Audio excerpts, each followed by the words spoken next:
श्री गणेशाय नमः। श्री जानकी वल्लभो विजयते। श्री रामचरितमानस प्रारंभ करते हैं। जय सिया राम। अगर मेरे वीडियो आपको अच्छे लगते हैं तो सब्सक्राइब जरूर कीजिए और अपने प्रियजनों परिवारजनों को जरूर शेयर कीजिए और उनको भी प्रोत्साहित करिए ऐसे धार्मिक वीडियो देखने के लिए। श्री रामचरितमानस के सप्तम सोपान उत्तरकांड में पहला खंड प्रारंभ करते हैं। मोर के कंठ की आभा के समान हरिताभ नीलवर्ण देवताओं में श्रेष्ठ ब्राह्मण भृगुजी के चरण कमल के चिह्न से सुशोभित शोभा से पूर्ण पीतांबरधारी कमल नेत्र सदा परम प्रसन्न हाथों में बाण और धनुष धारण किए हुए वानर समूह से युक्त भाई लक्ष्मण जी से सेवित स्तुति किए जाने योग्य श्री जानकी जी के पति रघुकुल श्रेष्ठ पुष्पक विमान पर सवार श्री रामचंद्र जी को मैं निरंतर नमस्कार करता हूँ। कौशलपुरी के स्वामी श्री रामचंद्र जी के सुंदर और कोमल दोनों चरण कमल ब्रह्मा जी और शिव जी के द्वारा वंदित है। श्री जानकी जी के कर कमलों में दुलराए हुए और चिंतन करने वाले के मन रूपी भोरे के नित्य संगी है, अर्थात चिंतन करने वालों का मन रूपी भ्रमर सदा उन चरण कमलों में बसा रहता है। कुंद के फूल चंद्रमा और शंख के समान सुंदर गौरवर्ण जगत जननी श्री पार्वती जी के पति वांछित फल देने वाले दुखियों पर सदा दया करने वाले सुंदर कमल के समान नेत्र वाले कामदेव से छुड़ाने वाले कल्याणकारी श्री शंकर जी को मैं नमस्कार करता हूँ। श्री राम जी के लौटने की अवधि का एक ही दिन बाकी रह गया है, अतएव नगर के लोग बहुत आतुर अधीर हो रहे हैं। राम के वियोग में दुबले हुए स्त्री पुरुष जहाँ तहाँ सोच विचार कर रहे हैं कि क्या बात है, श्री राम जी क्यों नहीं आए। इतने में ही सब सुंदर शकुन होने लगे और सबके मन प्रसन्न हो गए।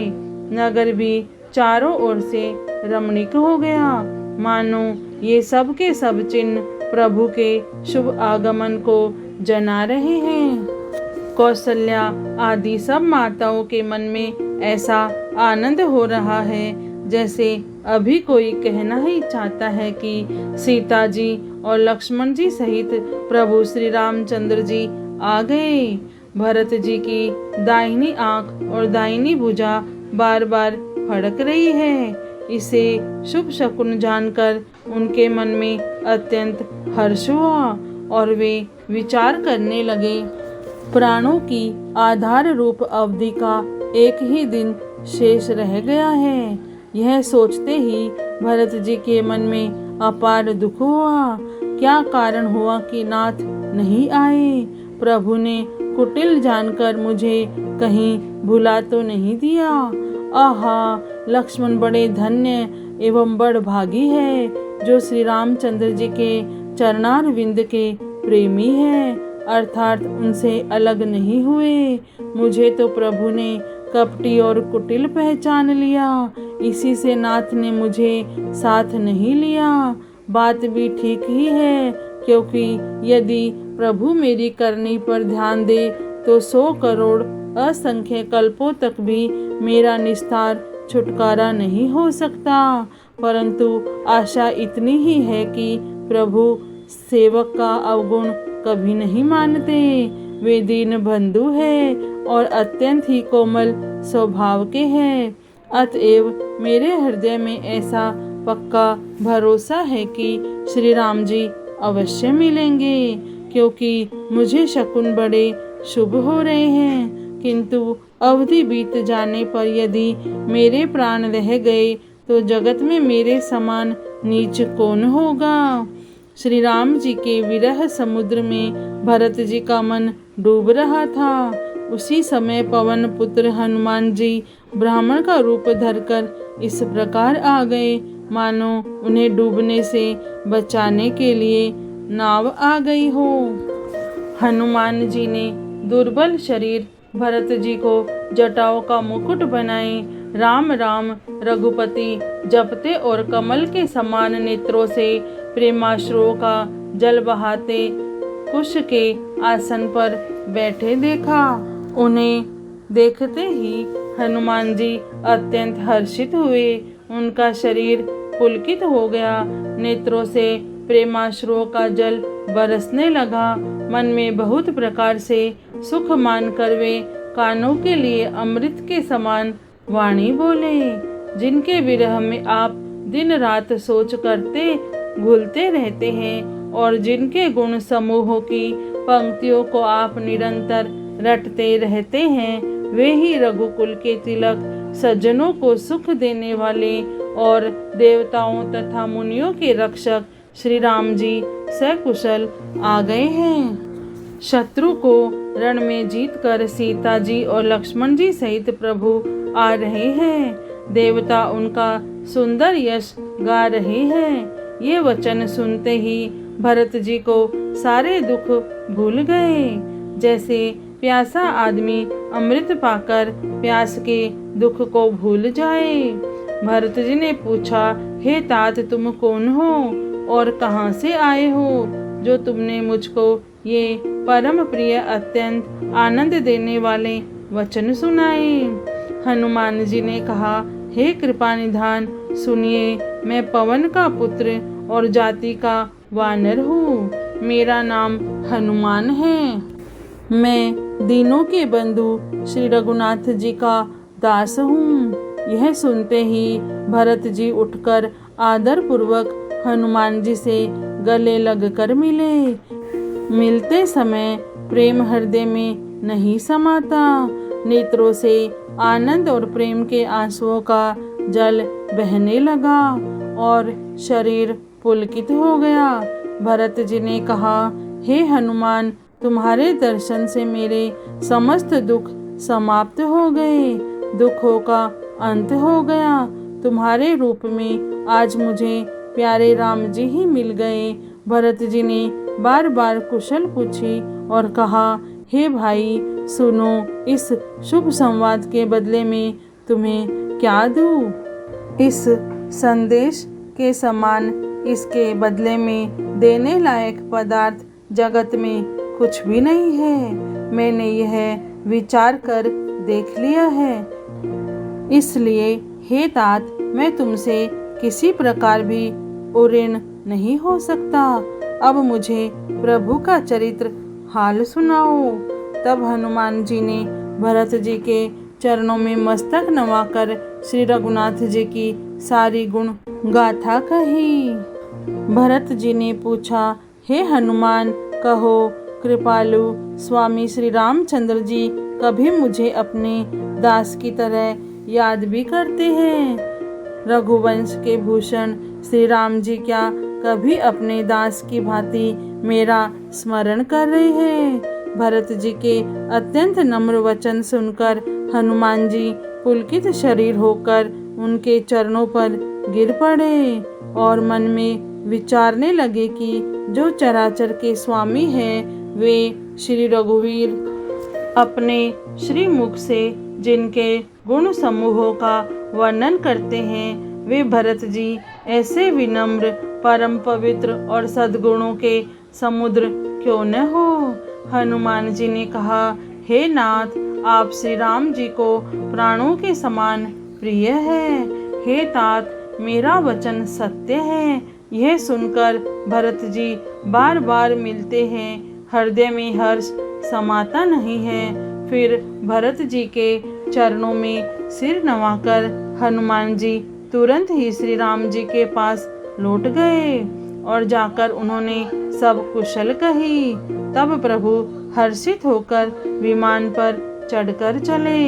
इधर भरत जी भी हर्षित होकर अयोध्यापुरी में आए और उन्होंने गुरु जी को सब समाचार सुनाया। फिर राजमहल में खबर जनाई कि श्री रघुनाथ जी कुशल पूर्वक नगर को आ रहे हैं। खबर सुनते ही सब माताएं उठ दौड़ी। भरत जी ने प्रभु की कुशल कहकर सबको समझाया। नगर निवासियों ने यह समाचार पाया तो स्त्री पुरुष सभी हर्षित होकर दौड़े। श्री राम जी के स्वागत के लिए दही, दूब, गोरोचन, फल फूल और मंगल के मूल, नवीन तुलसी दल आदि वस्तुएं सोने के थालों में भर भर कर हथनी की सी चाल वाली सौभाग्यवती स्त्रियां उन्हें लेकर गाती हुई चली। जो जैसे है, जहाँ जिस दिशा में है, वे वैसे ही वहीं से उसी दशा में उठ दौड़ते हैं। देर हो जाने के डर से बालकों और बूढ़ों को भी कोई साथ नहीं लाते। एक दूसरे से पूछते हैं, भाई तुमने दयालु श्री रघुनाथ जी को देखा है? प्रभु को आते जानकर अवधपुरी संपूर्ण शोभाओं की खान हो गई। तीनों प्रकार की सुंदर वायु बहने लगी। सरयू जी अति निर्मल जल वाली हो गई, अर्थात सरयू जी का जल अति निर्मल हो गया। गुरु वशिष्ठ जी, कुटुंबी, छोटे भाई शत्रुघ्न तथा ब्राह्मणों के समूह के साथ हर्षित होकर भरत जी अत्यंत प्रेम पूर्ण मन से कृपा धाम श्री राम जी के सामने अर्थात उनकी अगवानी के लिए चले।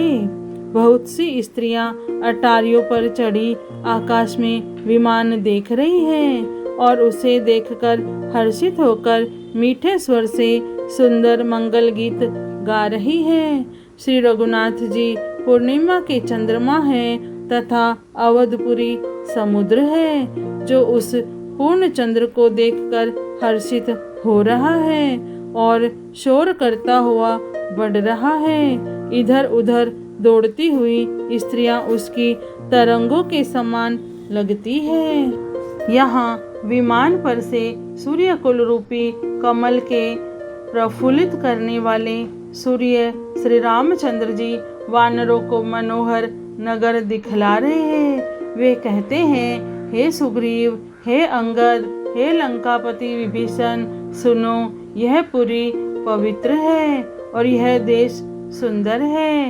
यद्यपि सबने वैकुंठ की बड़ाई की है, यह वेद पुराणों में प्रसिद्ध है और जगत जानता है, परंतु अवधपुरी के समान मुझे वह भी प्रिय नहीं है। यह बात भेद कोई कोई विरले ही जानते हैं। यह सुहावनी पुरी मेरी जन्मभूमि है। इसके उत्तर दिशा में जीवों को पवित्र करने वाली सरयू नदी बहती है, जिसमें स्नान करने से मनुष्य बिना ही परिश्रम मेरे समीप निवास सामीप्य मुक्ति पा जाते हैं। यहाँ के निवासी मुझे बहुत ही प्रिय है। यह पूरी सुख की राशि और मेरे परम धाम को देने वाली है। प्रभु की वाणी सुनकर सब वानर हर्षित हुए और कहने लगे कि जिस अवध की स्वयं श्री राम जी ने बड़ाई की है, वह अवश्य ही धन्य है। कृपा सागर भगवान श्री रामचंद्र जी ने सब लोगों को आते देखा तो प्रभु ने विमान को नगर के समीप उतरने की प्रेरणा की। तब वह पृथ्वी पर उतरा। विमान से उतरकर प्रभु ने पुष्पक विमान से कहा कि तुम अब कुबेर के पास जाओ। श्री राम जी की प्रेरणा से वह चला।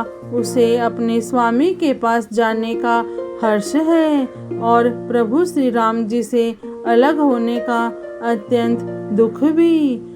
भरत जी के साथ सब लोग आए। श्री रघुवीर के वियोग से सबके शरीर दुबले हो रहे हैं। प्रभु ने वामदेव, वशिष्ठ आदि मुनि श्रेष्ठों को देखा तो उन्होंने धनुष बाण पृथ्वी पर रखा। छोटे भाई लक्ष्मण जी सहित दौड़कर गुरु जी के चरण कमल पकड़ लिए। उनके रोम रोम अत्यंत पुलकित हो रहे हैं। मुनिराज वशिष्ठ जी ने उठाकर उन्हें गले लगाकर कुशल पूछी।